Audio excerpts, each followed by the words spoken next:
Oi pessoal, tudo bem? Mais uma lista para ajudar vocês na escolha do melhor notebook. Dessa vez a gente vai para a faixa de preço dos R$ 5.500.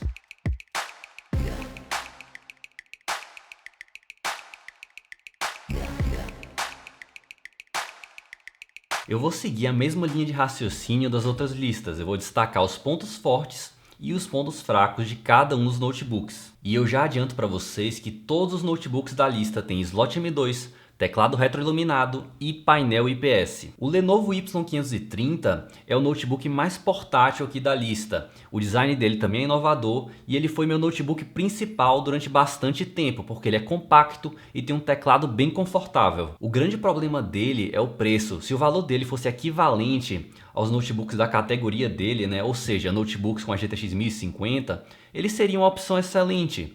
Só que atualmente ele está com preço equivalente a notebooks com a GTX 1050 Ti e a notebooks com a GTX 1060 em promoção, Tá ali bem próximo, então é complicado escolher ele por causa disso. Se ele tivesse uma tela acima da média, eu acho que justificaria o preço que está sendo cobrado atualmente, mas infelizmente não é o caso. Então a gente fica aí no aguardo das promoções. O Dell G7 é a versão mais parruda do G3. Aqui a gente vai ter configurações para vários tipos de bolso. Os pontos fortes do G7 são a construção, a presença de uma porta Thunderbolt e ele também é o notebook com a maior facilidade de acesso aos componentes internos. Ou seja, aqui você vai conseguir fazer upgrades com muita facilidade, você só precisa remover um parafusinho. O ponto fraco do G7 é algo bem comum na Dell, que é a refrigeração.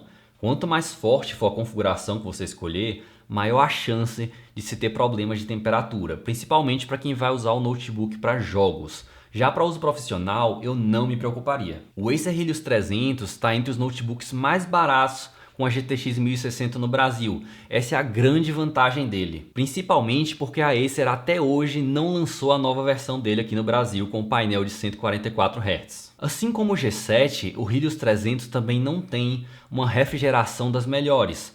Só que aqui você consegue modificar a velocidade das ventoinhas caso as temperaturas não estejam te agradando. A grande vantagem do Helios é o preço e a desvantagem é a refrigeração que não agrada a todo mundo. Ele é um pouquinho barulhento e as temperaturas às vezes passam um pouquinho do ponto. Mas claro, se você não vê problema em fazer um undervolt, você vai resolver essa questão de temperatura em todos os notebooks aqui da lista. Eu considero o Lenovo Y720 a opção mais segura para o usuário comum. Aqui você tem um notebook que já sai da caixa com uma boa refrigeração, não é barulhento e tem uma excelente construção. Apesar dele ainda ser da 7ª geração da Intel, lembrem que ele está equipado com a GTX 1060, então ele vai ganhar de notebooks com a GTX 1050 Ti em jogos. O que eu considero de ponto fraco nele é o touchpad, que é abaixo da média, e o gerenciamento do processador.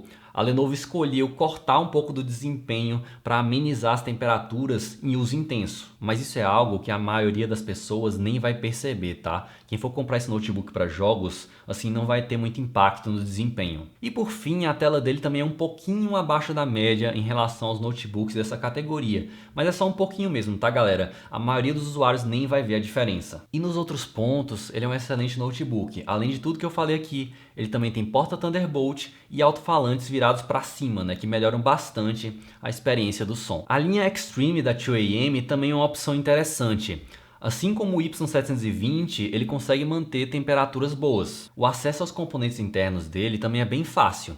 E ele também tem 2 slots M2 e um teclado mecânico que é bem customizável em relação a cores e efeitos. A conectividade dele também é bem completa. Aqui você tem 7 portas USB, sendo uma USB-C, mas não tem Thunderbolt. E por fim, a tela dele eu considero também um pouquinho acima da média em relação aos outros notebooks dessa lista. O Avel Fox 5 é praticamente igual em relação ao 2AM Extreme que eu acabei de comentar com vocês. Porque a Avel e a 2AM compartilham aí o mesmo barebone, como se fosse o mesmo notebook, só que a tampa é diferente e um componente ou outro ali pode variar. E esse é o ponto importante, porque na Black Friday agora, o Avel Fox 5 com a GTX 1060 tá vindo de brinde com um SSD de 480 GB. Então tá com custo-benefício muito bom. Além da opção com a GTX 1060, você também pode escolher um notebook com a GTX 1050 Ti e um painel de 120 Hz que a 2AM não oferece no momento. A 2AM está levando mais vantagem na faixa dos R$ 4.000, só que aí já é a outra lista que eu fiz. Na faixa dos R$ 5.500, R$ 5.700, a Avel tá levando mais vantagem por causa dessa promoção do SSD. Tá, e qual é o melhor notebook com a GTX 1060? Eu ia fazer até um vídeo separado para responder essa pergunta, só que como a gente está no fim do ano e tem muita promoção, né? Black Friday tá aí, eu já vou adiantar para vocês logo. Mas entendam que essa pergunta é muito difícil de responder porque cada pessoa tem uma necessidade, cada pessoa tem um nível de exigência, então é muito complicado eu responder para todo mundo essa pergunta, porque nenhum notebook ganha do outro assim de lavada, né? Não tem um notebook que se destaca assim, que ganha de todos, né? Cada notebook é especial de uma forma. E também tenho em mente que essa minha resposta vai ter uma certa validade, né? Já que a gente está aí com a Black Friday e tem umas promoções bem específicas. Olhando do ponto de vista do usuário comum, que vai comprar um notebook e não vai fazer nenhuma modificação, né? Só vai tirar da caixa e usar, não vai adicionar SSD, memória RAM, enfim. Eu escolheria o Avel com a GTX 1060, porque com o preço atual dele, né, com esse SSD de 480 GB que eles estão dando aí na Black Friday, eu acho que não tem nenhuma oferta que bate. É um notebook bem completo, fácil de acessar os componentes internos, tem uma tela razoável, tem uma refrigeração boa, tem um bom desempenho, enfim, no geral eu acho que essa máquina aí tá um pouco melhor que as outras da lista por causa dessa promoção, tá? Agora, se fosse outro preço, as coisas já mudariam. Minha segunda opção seria o Y720, que tem uma construção excelente, uma refrigeração excelente, e os pontos negativos dele eu acho que não vão ser relevantes para os usuários comuns. Minha terceira opção seria o Helios 300, por uma questão de preço. Normalmente ele é o mais barato de todos e com as promoções de fim de ano pode ser que ele bata aí o recorde. E claro, pessoal, também pode entrar nessa lista alguns notebooks que eu já mencionei na lista anterior dos R$ 4.000, ou seja, as configurações mais fortes dos notebooks da lista anterior. Por exemplo, o G3 com a 1050 Ti, o Nitro i7 ou até o Odyssey com a GTX 1060. Em relação ao Odyssey, eu vou dar aquela dica que eu dou sempre para notebooks da Samsung, né? Porque ela insiste em praticar preços que não tem nada a ver com o que ela está oferecendo, né? Mas enfim, muita gente acha que eu não gosto da marca. Não é questão de gostar ou não da marca, galera, é questão de preço, né? A gente tem opções que são assim mais baratas ou com o mesmo preço que o Odyssey e são melhores. Então, escolha o Odyssey se ele estiver mais barato que todas as opções aqui na lista com a GTX 1060. Então é isso, pessoal. Links na descrição do vídeo. Eu vou ficando por aqui. Um abraço.